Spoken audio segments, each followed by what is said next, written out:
Hi, I've just got back from the supermarket, but whilst I was gone, and I reckon maybe an hour and a half tops, I've come back to this. He's decided to just demolish it. We've lived in a few different houses in our 30 years together, but none of them have ever had a pantry, and we really want a pantry. The great thing about this house is we are completely renovating it. We are knocking down walls, we are creating rooms, so it's an absolute given that we are going to build our dream pantry. My mum had a pantry years ago, and you just opened the door and it was just shelves. It wasn't like a cupboard. You could sort of step into it and you could see everything at a glance. You weren't... Yeah, that sounds great. Just everything easy to see, everything easy to reach. No hunting in the back of a cupboard or shelves loaded with items. The only thing is though, I don't think it should have doors. I want it to be part of the kitchen, so it really has to look beautiful. We can form it won't be a room as such. It'll just be a big alcove, if you will, something you can just step into.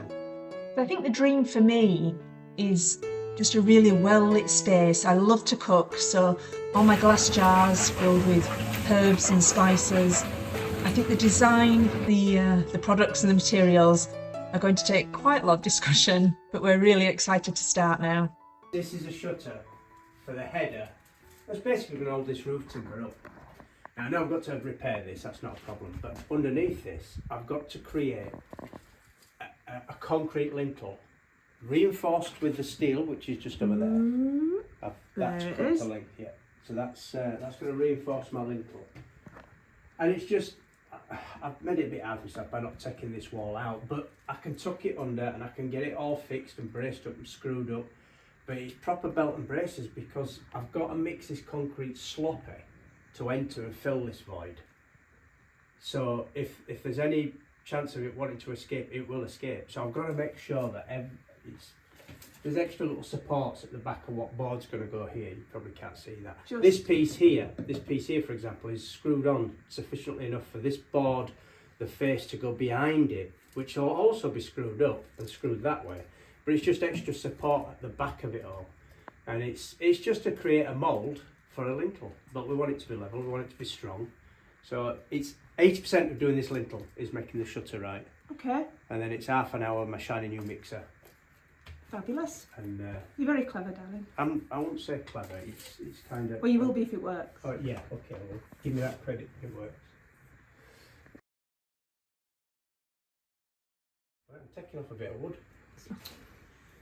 I'm exposing the concrete by removing the shutter, which is a mould which holds all the concrete in place until it sets. What's wrong with the screwdriver? The shutter's been on for 2 days. 2 days. A little bit of air to it. Yeah, this will just maybe allow it to dry a bit quicker.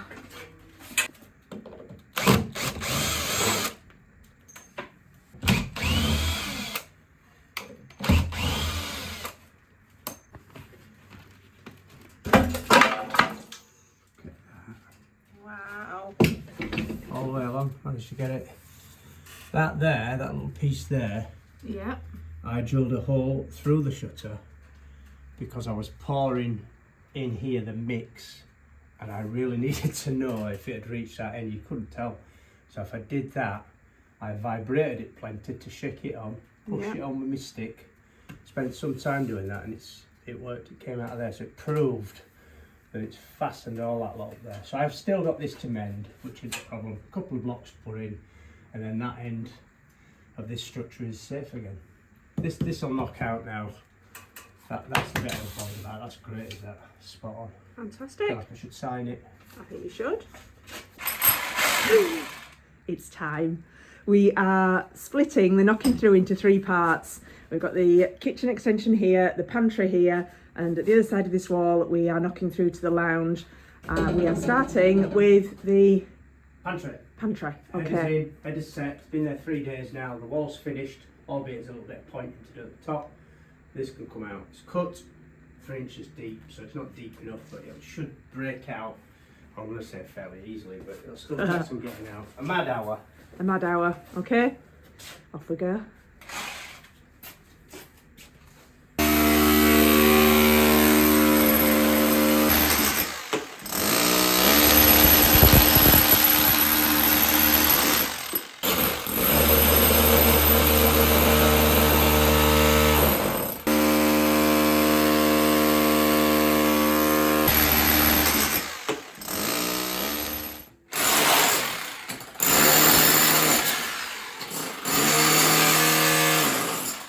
Okay, so that's the big bad boy out, and it was stopped to get out. It's 6 inches thick. It's rendered that side because it was a garage. This is our kitchen wall here. It's just meeting this wall that went that way. So that block there, every alternate block is the wall that divides our kitchen from our lounge. So my intention now is I'm going to run my concrete saw down this edge. These are about 2 inches thick, clay block, and it's going to pass into that chamber we built for the dust to try and keep some of the dust down. So it'll get a bit dusty there, but it shouldn't be too bad. So if I slice that down there, these should just smash out. They're horrible things to handle. They're super sharp when they're not down, but we'll just smash them all down then, and then we'll have an opening for the pantry. And I should be able to get this last bit of shutter down then because it's hooked behind. Okay. That's the plan. Bit of noise and dust for 10 minutes, less. Again.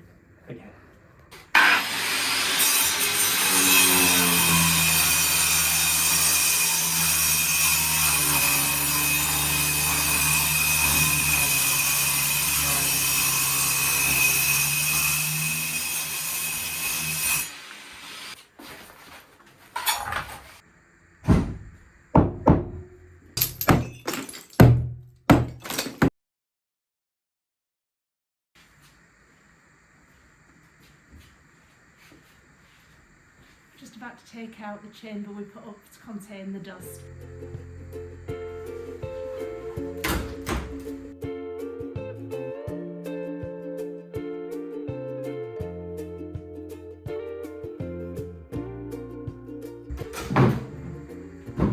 Oh, an open plan. I love it.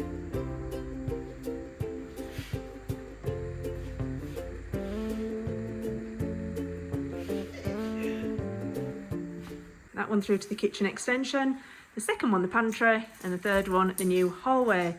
Today, Steve is building the pantry walls. We have given the design so much thought. I think this is what we're going for. Shelves to your left, right, and in front of you. At waist level and above, and waist level below. Bigger shelves perhaps below. We could have some baskets on the bottom shelves. I think it needs to be kind of a feature really in the kitchen. This kitchen's going to be an odd shape anyway, but you'll step round a corner and the pantry will be there. So you don't really have to have a door to hide it because it's kind of tucked round the corner. And it's a good excuse to make it just beautiful and lovely to look at. You ready for this? 2 26s, 2 38s, and 2 34s.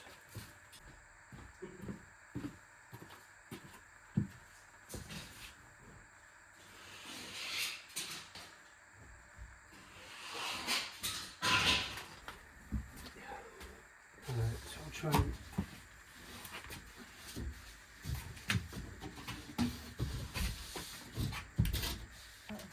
Roll it back. We've had a really good couple of days. The timbers are in, insulation's in, a couple of the plasterboards are in to the back wall and to the right side. Some electrics are in, there are some sockets. We know definitely we want the coffee machine to live in the pantry.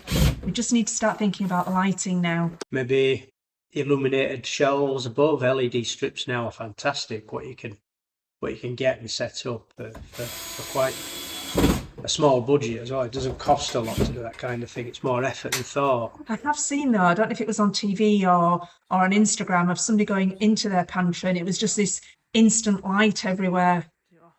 Maybe a motion sensor switch will illuminate the shelves. Yes.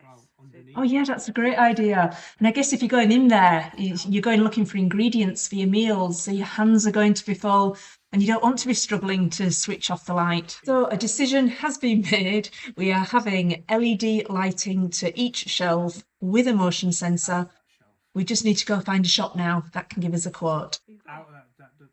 So yesterday afternoon we headed in to Toulon to visit a lighting shop and they gave us a price for the LEDs. Just to supply them was, wait for this, just over €800. We could not believe it. So here we are today trying to figure out if we buy the materials online, can we do it ourselves? It can't be that hard, can it? Because it's 2 tracks, 2 lots of lights. Yeah. So I've got to have a hole at every shelf level for sticking this board on. But you don't need a black line on every shelf level. Black line. Of the wires going down. You only need that on where the wire's actually dropping down. Yeah. But I have to have wires coming out at every level, don't I? Or no? No. No, I don't. It's going into a shelf, yeah? Yes. And then after that, it's coming on here and up there once a loop. Yes. Fast forward a couple of days and some cable has arrived in the post. So Now we don't want any wires to be visible once the pantry is finished, so they have to be fitted behind the plasterboard before we can continue any further. This is for first connection to transformer. So I just tuck it through and tighten a knot. Yep. So I tie a big knot on here. And we're going to tape that. That wants to come up and round. So it really wants to hook over there, doesn't Yes, it? and just left for the time Leave being. it there. Yeah. So then that circuit connects to that side over there. That Yes. shelf over there. Yes. So then it's wire through for the next shelf down. Yep. No, oh yeah, that comes from that end then. That's it, that's to glue on now then. That's that one. Just push it back to the wall. No, where it's going to live. And then we'll get a full feel of how the shelves are going to be. Just me. It's tight. Can I have a yellow soda, Ali?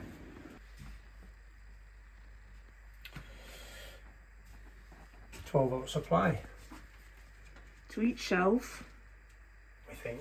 we think. Which then that board can be plastered in. There'll be no visible wires.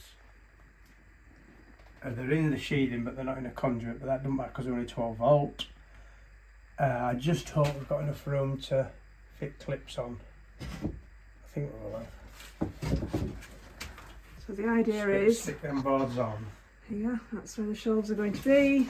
So the lights will start here, run round, connect to the wire we've put there, down to the next shelf, right round again, down, and so on for 5 shelves? 6 shelves? 5 shelves, but 6 because one shelf's lighting uphill. Yes, The eye level right. shelf's going to light up and down. And if we haven't got it right, we'll have to chisel out a bit of plasterboard and make good after. Yeah. I think we've got it right there. We're doing it this way, hopefully. That didn't need that We shouldn't see any wires. No. No. Yeah. Yeah. Happy? Yeah, reasonably happy. We can glue this lot on now. Yeah. Yes. Fine. I think we're sure. Avoid the wire around it. Stop it.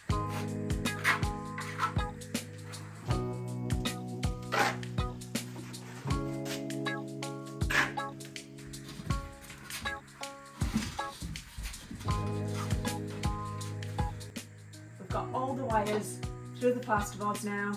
Plasterboards are stuck on the wall, and as usual, it's time to get on with the taping, filling, and sanding.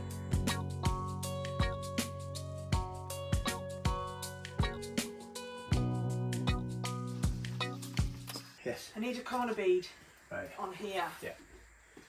These wires Yeah. are going behind Oh, yes. the corner Yeah, yeah. bead. Yeah. You've actually cut a piece Have a look in the at plasterboard there. Yeah, that's where they send them up. Are there. all of these 4 wires 4 wires, yeah. to go in there Yeah. and up there? Yeah. And do we know what all 4 of these wires are? There's 2 in and 2 out there. So outlets to go there. So if I put those there, put the corner bead on now, Put some gaffer and just tape put there. some tape. Is that Yeah. that's right? Yeah. Right, it's okay. I just didn't want to make a mistake. Thank you. Yeah, I just want to bring you inside the pantry now. If I jump up, you'll see all wires in and out for each shelf. Same on this side too. All in and out. Everything is now taped with the mesh, ready for me to fill. The exterior corners though, all need a bead. So I've got one that I've cut to size here, and that is going to hide those wires like that. They are both ready. That's the in and the out to go to the transformer. So hopefully when it's filled, you won't see any wires at all.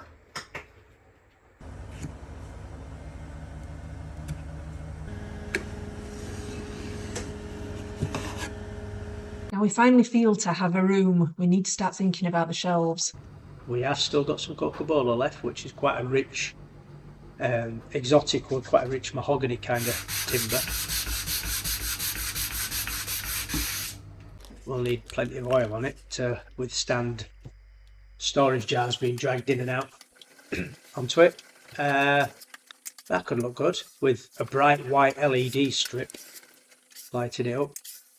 So levelling these shelves round now, we want that wire to enter into the shelf. We don't want to see the wire. So I've got to get the shelf fixed. The middle of the shelf is middle of the line.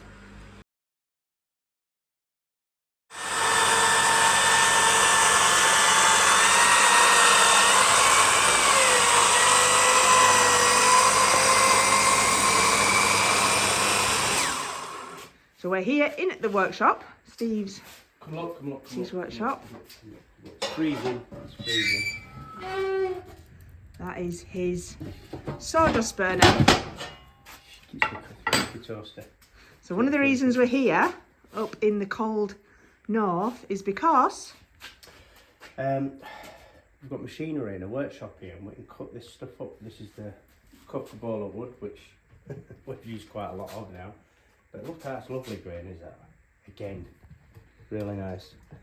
All I've done is cut them to length, planed a side and an edge, so that's now square, and I've got to pass them over that saw twice, because the saw cut isn't going to be deep enough to rip these into threes, so you have to pass it through once, turn it over, and through again. Okay, and what are these going to be used for? These are our pantry shelves, hopefully. We've got to basically just cut them, plane them up. I can finish them down south then, but I will probably router in the grooves to accept the LED strip lights, which should look quite swish. Effective. Yeah. Excellent. Okay, let's make some noise. Yeah, it's going to be noisy and dusty. We've got 75-ish, 77. When you cut a piece of wood, you actually, this sawdust is wood that you remove. So you're removing the thickness of that kerf on that blade, which is the tooth, which is about 3 or 4 millimetre. So 2 cuts, you've straight away lost 8 millimetre out the width of this piece of wood. Okay, without getting too technical. So I'm trying to make, I want at least 20 millimetre thick boards for this shelf. So I've got 77 there. We should easily do it. But the other thing is, once this piece is cut here, it then needs planing. So you've got to allow a couple of millimetre to take off for planing that board. And the next board will be rough cut on 2 sides. So it's another couple of mil off each side. So it all adds up. So I'm basically going to try and split this into 3, 75. So 25 to the blade. So it doesn't give me a lot. But this wood is so expensive, although we got it at a special price. You don't want to waste any of it, so that should be all right.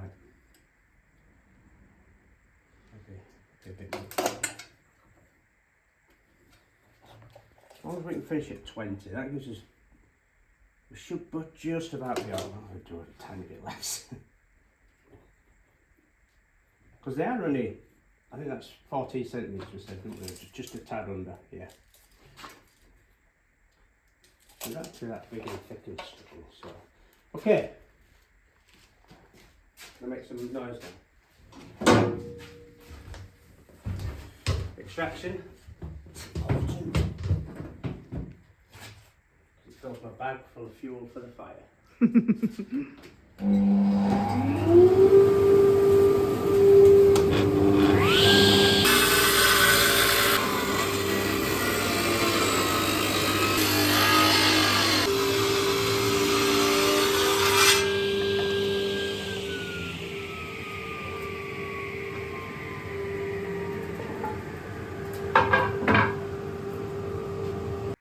That's roughly the size.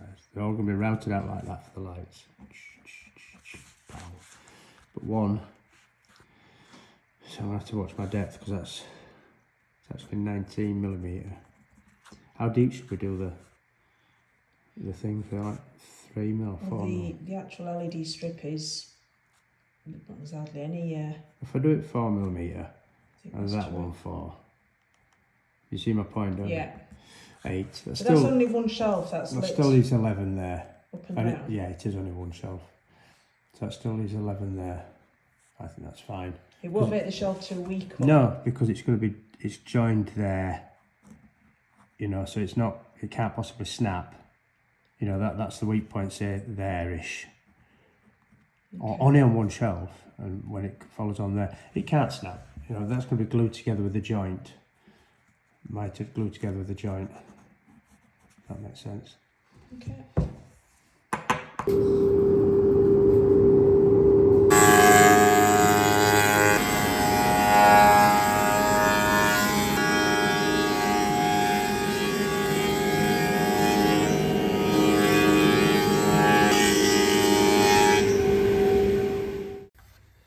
Shelves all cut, grooved out, mitered, and I've fitted them as best I can into that pantry area.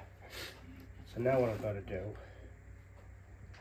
is form a joint there, which that's a miter joint, but it ain't going to just rely on glue. So what we have are these little dowels, that's what we call biscuits. So we've got a little slot in the edge of there. We'll do 2 just there as well. That will stick out halfway, and then these get glued in, the whole piece gets glued, and it will end up hopefully just giving it enough strength, added strength over the glue. Fingers crossed. But also the pressure's on for, I've scribed this to fit within that pantry, and I hope it's right. If not, it's going to be a pain. But let's try it. A trusty biscuit jointer, had it a lot of years. Basically it's a little fence there which you put up to your mark. If you can see that little mark there, that marks the centre of the blade. So I mark that, align that with that, and it just plunges in like so.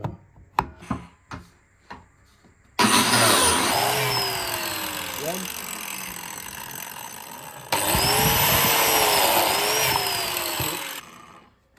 Do is biscuits get glued into there till there, fingers crossed it holds it up.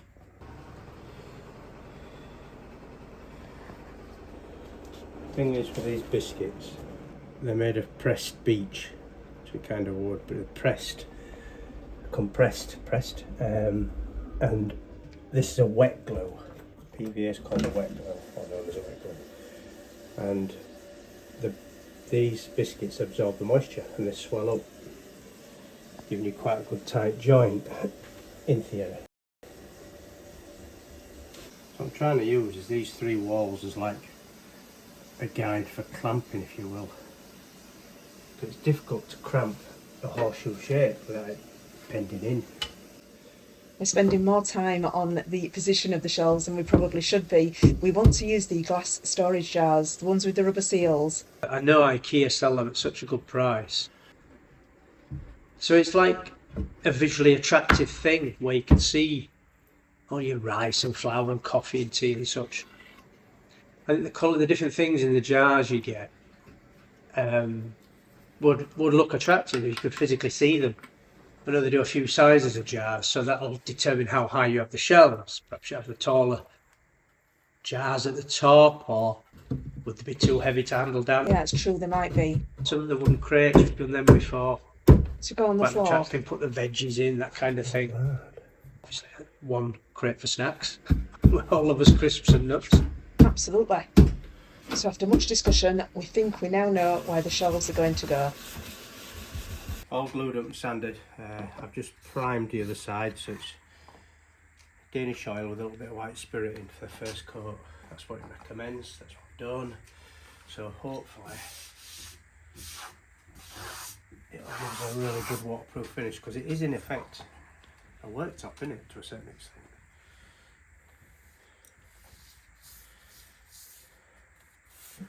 This is a very thin coat.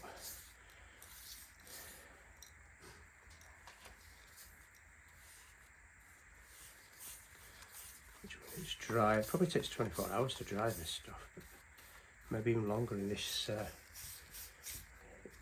wintry sort of weather. Although it is sunny out.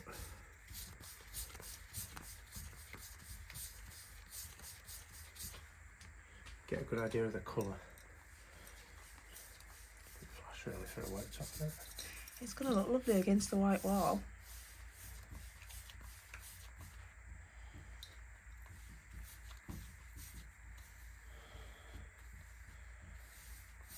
To really soak in and penetrate. It's an oily timber, so that's why you've got to dilute it slightly in the hope it absorbs and doesn't just sit on the surface.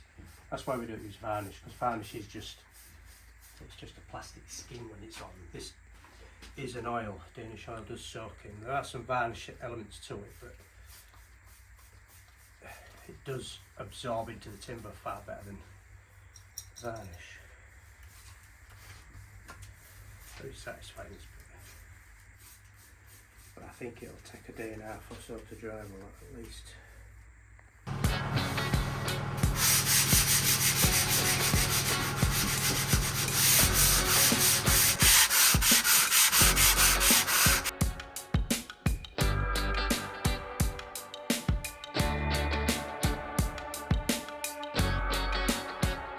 Hello. Whenever you're ready. Okay, so I found this bit in my collection. It's the only one I think that's going to be suitable, so I've just nipped that in there to tighten that up, and that's ready to go. And what I'm going to do now is I'm going to drill where I've marked. You just see that cross there. So it'll be most of the hole, but that's for the neck of the bottle and just to drop into. I'm really bothered it's going to split out.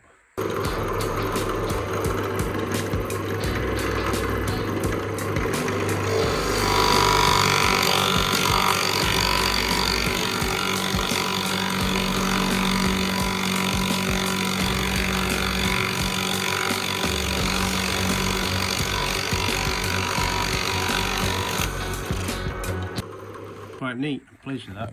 I was really bothered that here it split it out because it's quite thin wood, but that's behaved itself. I'm happy with that. So the inside, we don't see any of this shelf because it's chipboard, it's horrible. It is just basically a chassis to carry this. So these will then fit into, I may have to lower it down a bit yet. And it'll go around like so. So I can just stand it there just to show you. All we glued together. And it should just fall around nicely. For 15 bottles of wine. There you go. I've got to then continue line it across, and just to do obviously for the full width of the bottle, just to rest in this part here. So they're a really clean hole, really clean actually, but I am just going to tickle them up with a sander, just take the rough bit off. So this spins round and gently goes up and down, so it oscillates a little bit.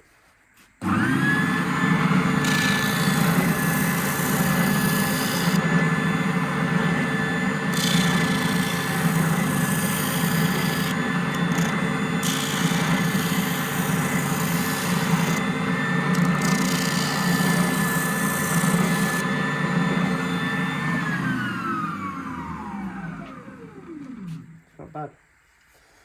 So they're every 100 ml this is the position of each bottle. So the new hole saw I'm going to use is 100mm diameter. So I'm going to go 90mm up, which will then give me a hole 50mm down, which is about there, upwards. So we'll end up with sort of that sort of arrangement, and I'll have to just cut this bit off for the bottle to drop in.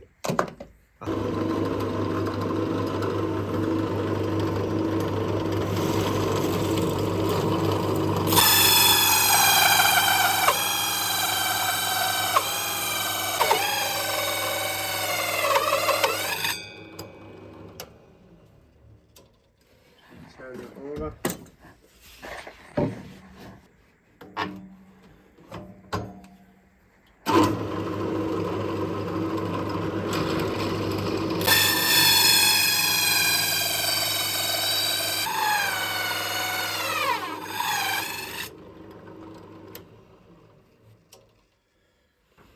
Okay. So I don't want to have to pass the bottle in. I want to sort of pass it in and drop it down, so I will have to cut this, just that little piece off there and off there, and obviously continue it along. I might have a go at sharpening my drill bit, because I've seen better days. So this is the face. This is the only bit you'll really see, which we'll glue on and pin on to the front of this chipboard. All this chipboard at the back, you won't see it. It's going to be tucked away underneath the worktop. And I'm just hoping that that is about the right height and size. It's about bang on, is that? And the worktop passes over. So all you'll see is that section of the bottle. Just got to piece it all together now.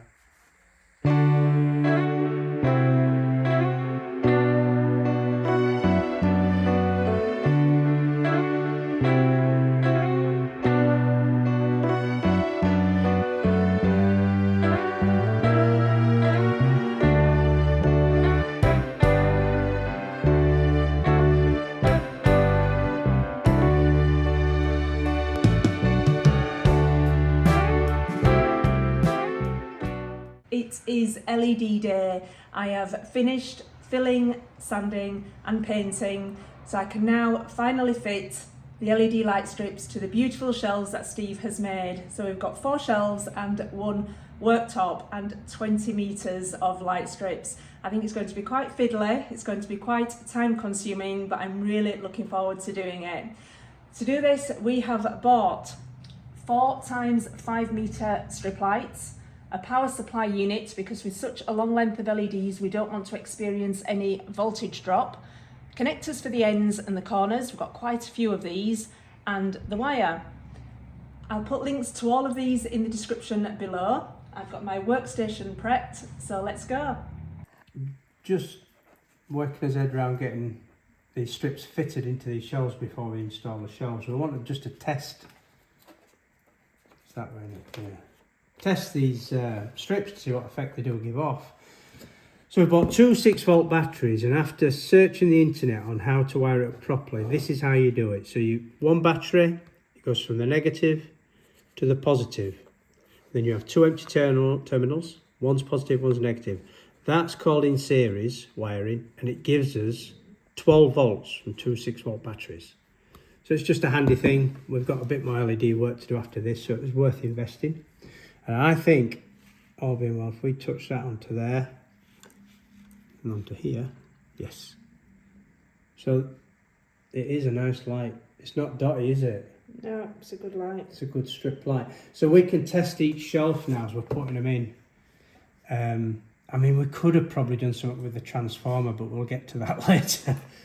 But this will, it'll give us peace of mind as we go up each stage, rather than putting it all in and thinking, oh no, we've done something wrong. So, more confidence.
my end is going to go there, your end has to be up. Okay. Come out, out. Now go below the bolt. Cool! Awesome.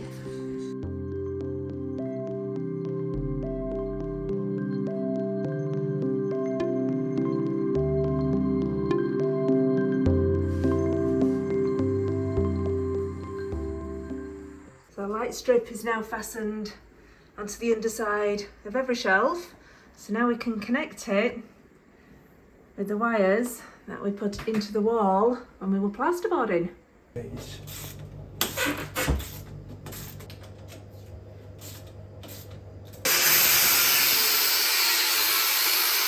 I think that'll go in. When it goes in... We haven't got all the bolts in now yet, No, have we can't, can we? Until it's in? Yeah, I don't think. No, you're probably right. It's going to go there, then it's going to have to go up to there and there. I can't get the grinder in though. How many is it short of? Oh, all of them. Them two I definitely can't put in. Well, I can Them lift, two I think I can. so lift the shelf into the air. I can do them two. I can't do them two.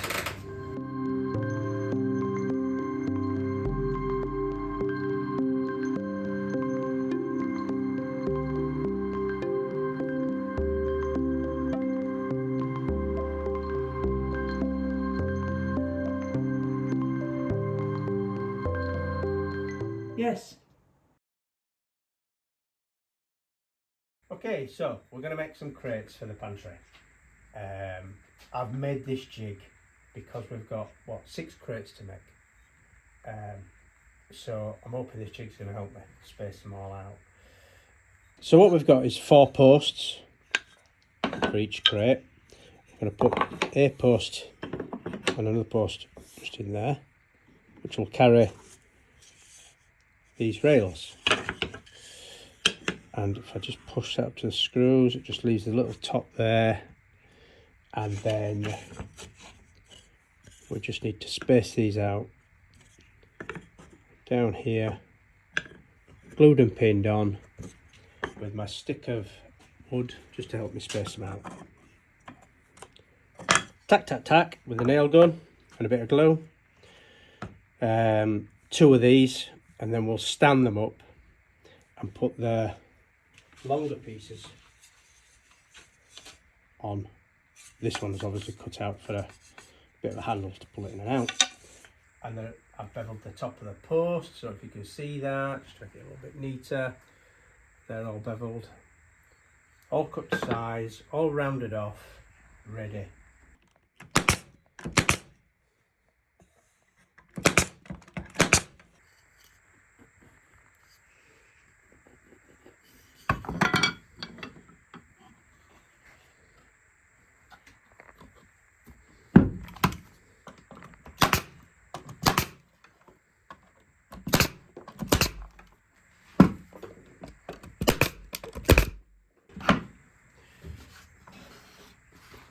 There you go, all nailed up, pinned up, bit of glue.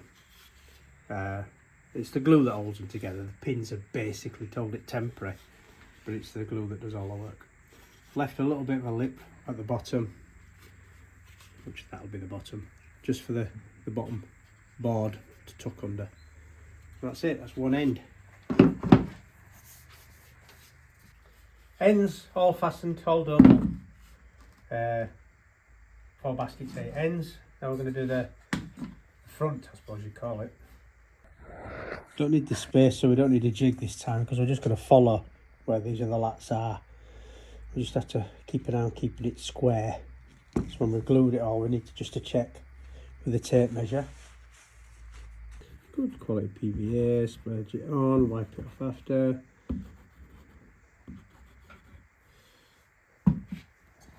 And then we have one to go here.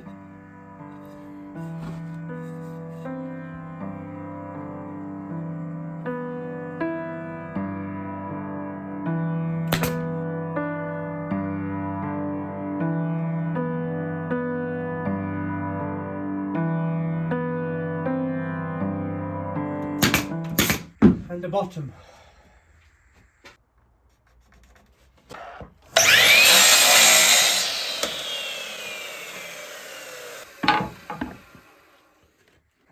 82, 82.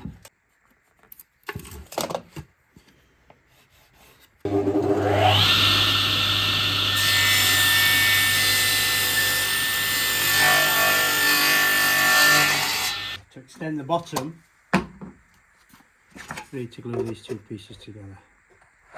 Now it's only the bottom of a box, it's not going to be really seen, but it has to be strong. So we have this product.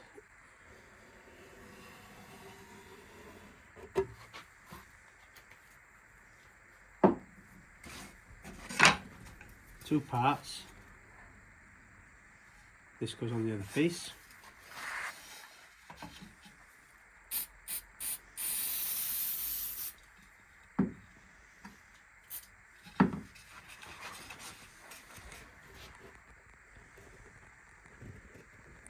And we'll bring them together. Try not to stick his fingers together. Give that 20 seconds.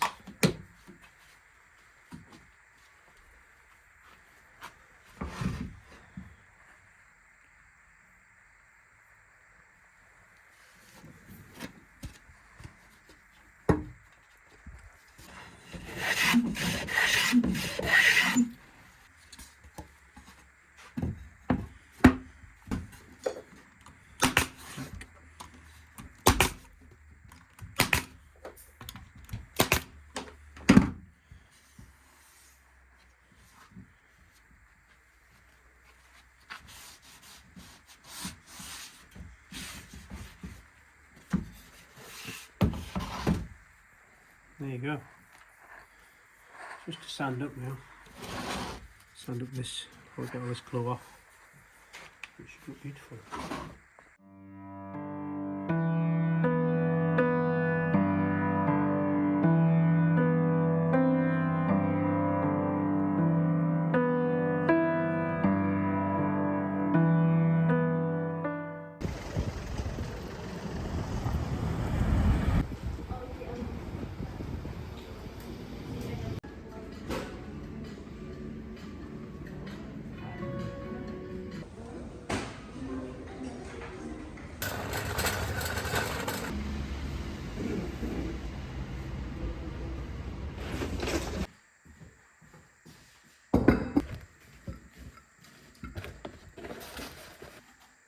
This is definitely the fun part.